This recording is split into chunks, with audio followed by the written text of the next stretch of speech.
El día que desperté en urgencias, escuché a mi propio hijo decir por teléfono: "Si ella muere, avísenme después". Jamás imaginé escuchar tanta crueldad del niño que cargué en mi espalda para pagar su universidad. Sentí un frío más intenso que el de la lluvia. El corazón se me detuvo, no por el accidente, sino por el peso brutal de su indiferencia. En ese instante, entre vendas y dolor, supe que él nunca vería ni un centavo de la fortuna que despreciaba. Suscríbete y activa la campana ahora mismo para no perderte este relato. Esta es una historia real que te abrirá los ojos sobre el valor de la dignidad y el respeto. Te prometo que el final te dejará una lección que jamás olvidarás. Así que acompáñame hasta el último segundo. Hola, soy Elena. Tengo 69 años y vivo en la colonia Roma de la Ciudad de México. Hoy quiero contarte cómo una nochebuena trágica me enseñó que la sangre no siempre te hace familia. Aquí estoy sentada en la cocina de mi departamento en la colonia Roma, viendo cómo el vapor de la olla empaña los vidrios de la ventana. Son las 8 de la noche y el olor a romeritos con mole inunda cada rincón de la casa, mezclándose con el dulce aroma del ponche de frutas que lleva hirviendo a fuego lento desde la tarde. Es ese olor a Nochebuena, el mismo que recuerdo de la casa de mi abuela, el mismo que intenté mantener vivo año tras año para mi hijo Roberto. La mesa está puesta impecable con el mantel bordado que solo saco en ocasiones especiales y 2 lugares servidos. Solo 2, porque desde que mi esposo faltó, Roberto y yo, éramos el único mundo que nos quedaba. O al menos eso es lo que yo quería creer. Acaricio el rebozo gris que llevo sobre los hombros. Es viejo. Tiene algunas hebras sueltas, pero me calienta los huesos en estas noches frías de diciembre de la Ciudad de México. Miro el teléfono fijo sobre la mesita del pasillo como si fuera una bomba de tiempo. Ha sonado 3 veces hoy, pero eran números equivocados o ventas. Pero yo sé que va a llamar, o mejor dicho, quiero pensar que va a llamar para decirme que ya viene en camino, que el tráfico en Insurgentes está imposible, pero que guarde los romeritos calientes. De pronto, el timbre del teléfono rompe el silencio y mi corazón da un vuelco. Me levanto rápido, ignorando el dolor punzante en mis rodillas, esa artritis que me recuerda que ya no tengo 40 años. Descuelgo con una sonrisa que no me cabe en la cara. Es Roberto. Pero no escucho el ruido del tráfico ni la música de su coche. Escucho voces, risas, copas chocando. Habla rápido, con esa prisa nerviosa que usa cuando sabe que está haciendo algo mal. Me dice que no va a llegar. Sus palabras caen como piedras en mi estómago. Me explica, casi atropellándose al hablar, que los padres de Sofía, su esposa, organizaron una cena de última hora en su casa de Las Lomas que invitaron a gente muy importante, socios del despacho, gente que le conviene conocer. Me dice que ya sabe que yo entiendo cómo funcionan estas cosas, que el compromiso social es ineludible. No digo nada. Siento cómo se me cierra la garganta. Él sigue hablando, llenando mi silencio con excusas vacías, prometiendo que nos vemos luego, quizá la próxima semana o en Año Nuevo si no salen de viaje a esquiar. Ni siquiera me pregunta cómo estoy. Ni siquiera menciona la cena que sabe que pasé 2 días preparando. Solo dice un rápido: "Te quiero", que suena más a trámite que a sentimiento, y cuelga.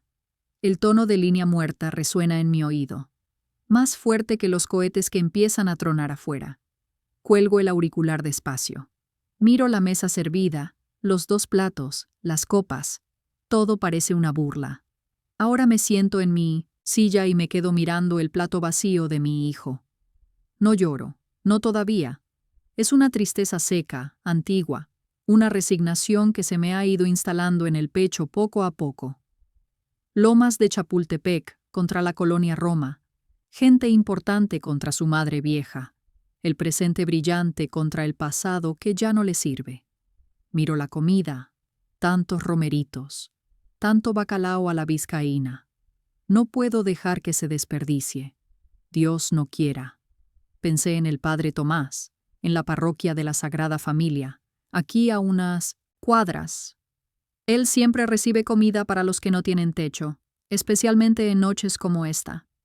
Me levanto esta vez con más pesadez y empiezo a llenar los tuppers.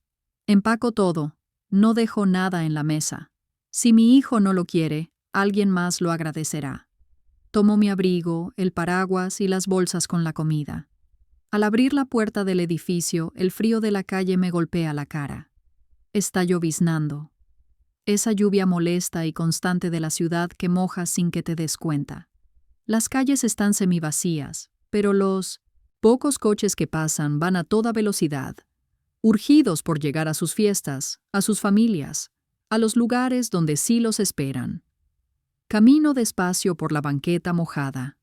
Las luces de los adornos navideños se reflejan en los charcos como manchas borrosas. Ahora sí empiezo a llorar. Las lágrimas se mezclan con la lluvia en mis mejillas. Pienso en Roberto, en ese niño que se comía los romeritos manchándose toda la cara, y me decía que yo era la mejor cocinera del mundo. ¿En qué momento ese niño se convirtió en el hombre que prefiere impresionar a extraños que cenar con su madre? Quizá fue mi culpa. Quizá le di demasiado.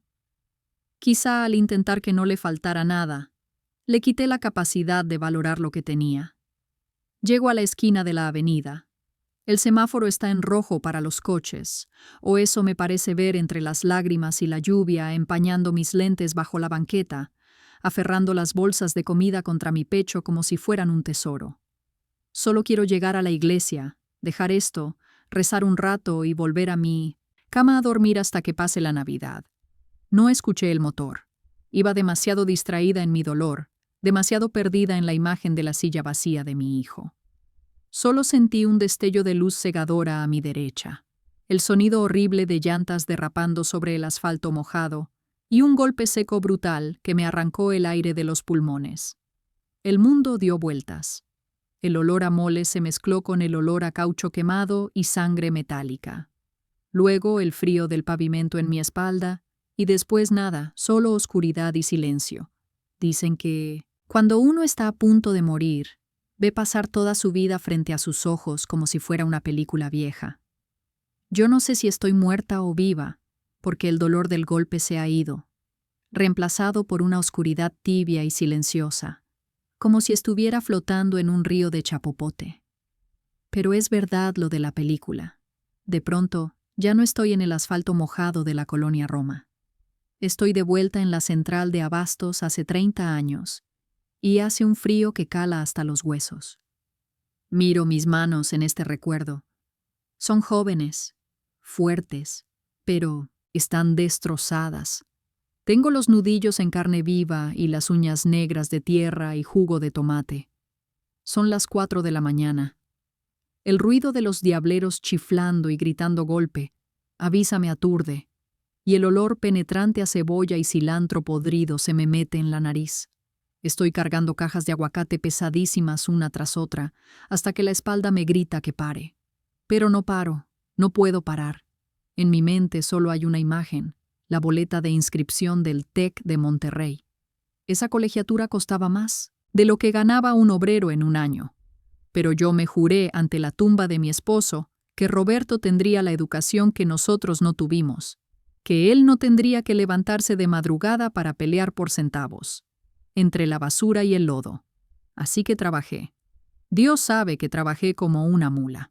Vendí en el mercado, limpié bodegas y ahorré cada peso que caía en mi delantal. Nadie me enseñó finanzas, pero aprendí que la tierra no se devalúa. Con lo del aguacate compré un localito. Luego, con lo del localito, di el enganche para una vecindad en ruinas en la Doctores que nadie quería.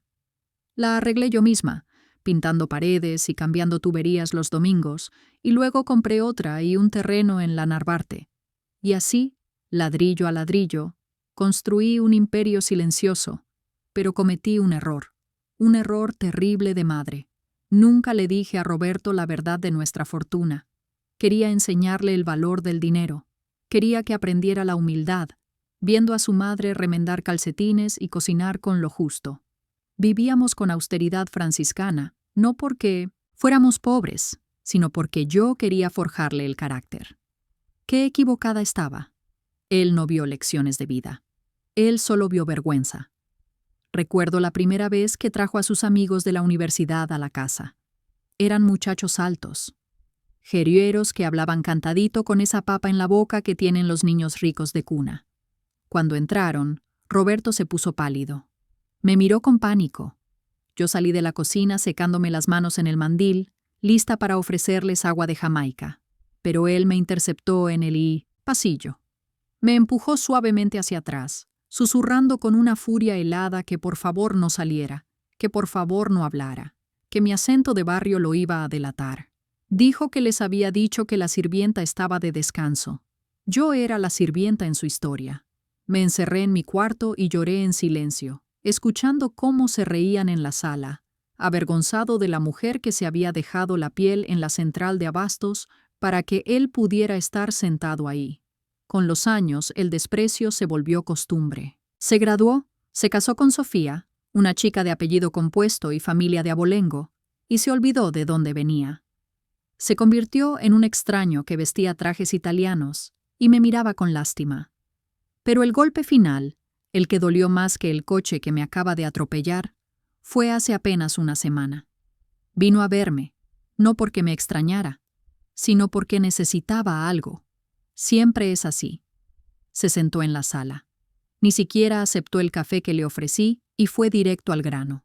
Me dijo que necesitaba liquidez, que los negocios de su suegro estaban complicados y que él tenía que aportar capital para quedar bien, para mantener su estatus en ese mundo de mentiras donde vive. Me exigió con esa arrogancia de quien se cree dueño del mundo que vendiera la vecindad de la Doctores. Se refirió a mi patrimonio, a mi sudor de años, como esa porquería vieja que se está cayendo a pedazos. Me dijo que ya estaba vieja. Mamá, que para qué quería aferrarme a los ladrillos, que soltara eso, que le diera el dinero para algo útil. Me habló como si yo fuera una anciana senil que no entiende de negocios. No sabe que esa vecindad vieja vale ahora millones por la gentrificación. No sabe que la renta de esos departamentos paga sus lujos indirectamente. Me dolió tanto su codicia, su falta de respeto por mi trabajo. Le dije que no. Le dije que esos ladrillos eran mi seguridad, y la suya, aunque no lo entendiera, se fue dando un portazo, gritándome que era una egoísta y que ojalá mis ladrillos me hicieran compañía cuando me muriera. Y aquí estoy ahora, flotando en la oscuridad, pensando que tal vez su deseo se cumplió. Estoy sola. Mis ladrillos están ahí, firmes, valiosos, pero fríos. Y mi hijo, mi mayor inversión, mi mayor orgullo y mi mayor fracaso, está celebrando la Navidad en las lomas, avergonzado de su madre, la verdulera, esperando a que me muera, para ver si por fin puede ponerle las manos encima a lo que nunca se ganó. El regreso a la conciencia no fue dulce, sino un latigazo de luz blanca y olor antiséptico que me quemó la nariz. Eran las 2 de la mañana de una Navidad que jamás olvidaría. Pero en esa sala de urgencias no había paz ni villancicos, solo el pitido rítmico y frío de las máquinas que insistían en que mi corazón, a pesar de todo el daño, seguía latiendo. Traté de moverme, pero el cuerpo me pesaba como si estuviera hecho de plomo fundido, atrapado bajo capas de vendas y dolor. A mi lado, borroso al principio y luego nítido, estaba el doctor Serrano. Lo reconocí de inmediato, no solo por su bata blanca impecable, sino por esa mirada bondadosa y discreta que habíamos compartido tantas veces. Él era de los pocos que conocía mi doble vida. Él sabía que la señora de apariencia humilde, la que llegaba en taxi y con rebozo a dejar cheques anónimos para las incubadoras nuevas o los equipos de diálisis, era la misma mujer que ahora yacía rota en su camilla. Me miró con una urgencia contenida y sacó su celular. Me di cuenta de que iba a llamar a Roberto. Quise detenerlo. Quise levantar la mano y decirle que no valía la pena que no interrumpiera su fiesta importante para esto. Pero la garganta no me respondió. No tenía voz. El doctor puso el altavoz.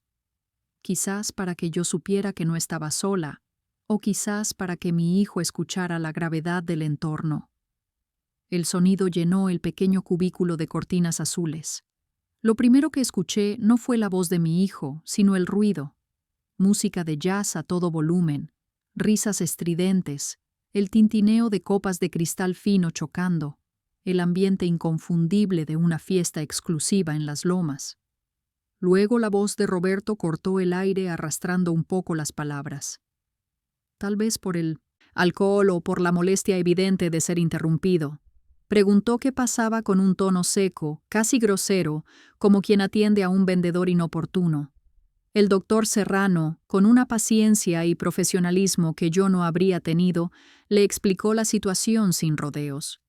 Le dijo que su madre había sufrido un accidente grave, que estaba delicada, que necesitaba una cirugía de emergencia y que su presencia era indispensable para autorizar el procedimiento.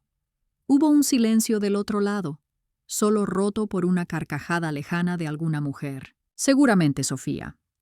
Y entonces mi hijo soltó las palabras que terminaron de matarme, más efectivamente que el auto que me había atropellado unas horas antes.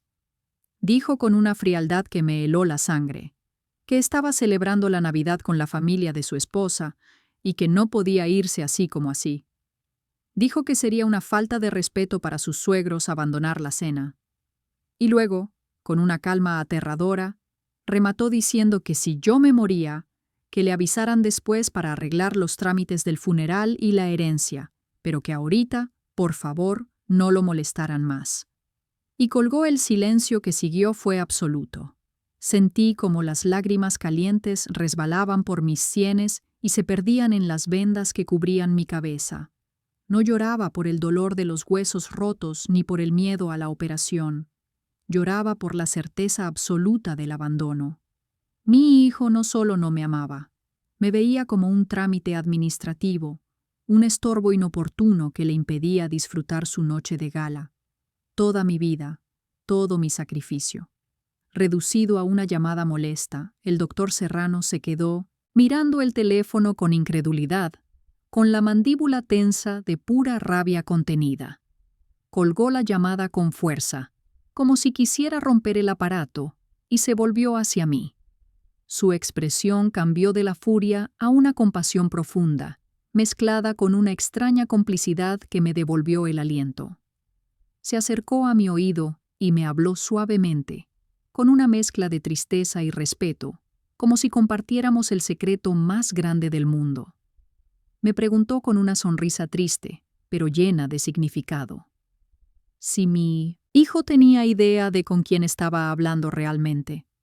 Me dijo que era una lástima que Roberto no supiera que el mismo monitor de alta tecnología que marcaba mis signos vitales en ese instante y el equipo quirúrgico de vanguardia que estaba a punto de salvarme la vida en el quirófano habían sido donados íntegramente por mí hace 2 años. Me dijo que ese muchacho ciego no tenía ni la menor idea de quién era yo realmente, ni de la fuerza que tenía esa mujer a la que él despreciaba por parecer simple. En ese momento, algo dentro de mí hizo clic. El dolor seguía ahí, agudo y punzante, pero la resignación se evaporó como el alcohol. Apreté la mano del doctor con las pocas fuerzas que me quedaban en los dedos. No podía hablar, pero mi mirada fija en sus ojos se lo dijo todo. No, Roberto no sabía quién era yo. No sabía que su madre no era una carga, sino una potencia, pero estaba a punto de descubrirlo. Mi corazón estaba roto. Sí, hecho pedazos por sus palabras, pero mi voluntad estaba intacta y allí, en esa camilla fría, decidí que ya no iba a ser la víctima silenciosa de mi propia historia. La luz de la mañana entró por la ventana de la habitación privada. Una suite que el doctor Serrano había insistido en asignarme, no por caridad, sino porque él sabía que yo podía pagarla 10 veces. A mi lado no había flores, ni globos, ni tarjetas de pronta recuperación. A mi lado, sentado en una silla de piel con su maletín sobre las rodillas, estaba el licenciado Montero, mi notario de confianza desde hacía 20 años. Había llegado de urgencia a las 6 de la mañana, tal como se lo pedí apenas salí de la sala de recuperación, porque hay asuntos que no pueden esperar a que la anestesia termine de bajar. Roberto llegó pasadas las 10. Entró a la habitación con el mismo smoking de la noche anterior. arrugado y con la corbata deshecha, apestando a alcohol rancio y a tabaco frío. Ni siquiera miró hacia la cama al entrar. Se dirigió directamente a la estación de enfermería que se veía desde la puerta abierta y con esa voz autoritaria que usa para intimidar a los meseros, exigió hablar con el encargado para que le entregaran el certificado de defunción y sobre todo mis efectos personales. Especificó las llaves de la casa y las escrituras que según él yo guardaba en mi bolsa. El doctor Serrano, que estaba revisando mi suero, se hizo a un lado en silencio, dejándome el campo de visión libre. Cuando Roberto finalmente giró la cabeza y me vio sentada, con la cabecera levantada y los ojos clavados en los suyos, se puso pálido como un papel. Fue como ver a un actor que olvida su guión a mitad de la obra. En un segundo intentó recomponer su máscara de hijo preocupado. Corrió hacia mí con los brazos abiertos, exclamando que qué susto le había dado, que había estado rezando toda la noche, que el tráfico le había impedido llegar antes. Levanté mi mano, esa mano llena de vías intravenosas y manchas de la edad, y lo detuve en seco antes de que pudiera tocarme. El gesto fue suave, pero firme, y bastó para congelar sus pasos. El silencio en la habitación se volvió absoluto, solo roto por su respiración agitada. Le dije, con una voz ronca, pero clara que se ahorrara el teatro. Le dije que había escuchado cada palabra de su conversación con el doctor, que sabía perfectamente que para él mi muerte era solo un trámite administrativo, que podía esperar a que terminara su fiesta en las lomas. Roberto intentó balbucear una excusa, algo sobre el estrés, sobre que estaba borracho, sobre que no sabía lo que decía, pero yo no le di tregua. Le señalé al licenciado Montero y le pedí que se sentara. Ver al notario ahí lo desconcertó aún más. Su mirada saltaba de mí al abogado tratando de calcular qué estaba pasando. Fue entonces cuando dejé caer la venda de sus ojos. Le hablé con la misma firmeza con la que negociaba precios en la central de abastos hace 3 décadas. Le revelé que esa vecindad vieja en la Doctores, esa que él despreciaba y quería vender por centavos para tapar sus deudas de apariencia, era solo la punta del iceberg. Le conté de los terrenos en la Narvarte, de los locales comerciales en el centro, de las inversiones que el licenciado Montero había administrado, bajo mis instrucciones estrictas durante años. Le expliqué que su madre, la mujer a la que le pedía que no hablara frente a sus amigos para no avergonzarlo, era en realidad dueña de media colonia. Vi cómo su expresión cambiaba del miedo a la codicia en un instante. Sus ojos brillaron al entender la magnitud de la fortuna que tenía enfrente. Empezó a sonreír, una sonrisa nerviosa y calculadora diciéndome que eso era maravilloso, que entonces todos nuestros problemas estaban resueltos, que podíamos invertir en el despacho de su suegro, que podíamos mudarnos a un lugar mejor. Lo interrumpí de nuevo, esta vez con una tristeza infinita. Le dije que se equivocaba. Le dije que yo pensé que al vivir con austeridad le estaba dejando un legado de valores, de esfuerzo, de humildad, pero que me daba cuenta de que había fracasado. No crié a un hombre de bien. Crié a un interesado incapaz de sentir empatía por su propia madre. Miré al licenciado Montero y luego a mi hijo. Le expliqué con la calma de quien ya no tiene nada que perder, que el dinero era mío, fruto de mi sudor, de mis madrugadas cargando cajas, de mis manos sangrantes y que en este país la ley es muy clara. Existe la libertad testamentaria. No estoy obligada a dejarle ni un solo peso a un hijo que me ve como un cajero automático y que prefiere seguir en una fiesta mientras yo me debato entre la vida y la muerte. La humillación de Roberto fue total. Se quedó allí parado en medio de la habitación, empequeñecido, dándose cuenta de que el imperio que creía tener asegurado se le escapaba entre los dedos, no por mala suerte, sino por su propia miseria moral. Le pedí al notario que procediera con la lectura del Nuevo Testamento que acabábamos de redactar, mientras mi hijo, por primera vez en su vida, no tenía absolutamente nada que decir. Ver salir a Roberto de esa habitación fue paradójicamente más doloroso que verlo entrar. No se fue con dignidad, sino arrastrando los pies y lanzando amenazas vacías al aire, mientras el personal de seguridad lo escoltaba hacia la salida. «Híjole, qué vergüenza. Ajena en ti», gritaba que él tenía derechos, que la sangre pesaba más que un papel, pero el licenciado Montero se mantuvo firme como una roca. En la Ciudad de México la ley es clara y la libertad testamentaria es sagrada. No existe eso de la herencia forzosa para hijos mayores que pueden valerse por sí mismos, y mucho menos para los que abandonan a sus padres. Se me hace que Roberto nunca leyó el Código Civil o pensó que su apellido de alcurnia prestada lo eximía de la decencia cuando la puerta se cerró detrás de él. El silencio que inundó el cuarto no fue de paz, sino de un luto profundo.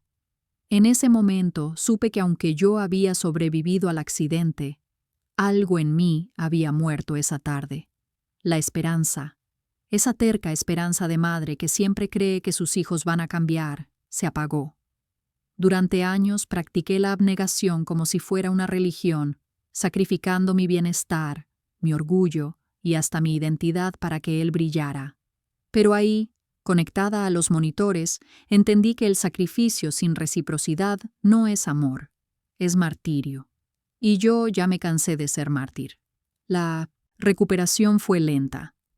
Mis huesos soldaron más rápido que mi corazón, pero con el tiempo, la niebla de la tristeza se fue levantando para dar paso a una dignidad de acero que no sabía que tenía.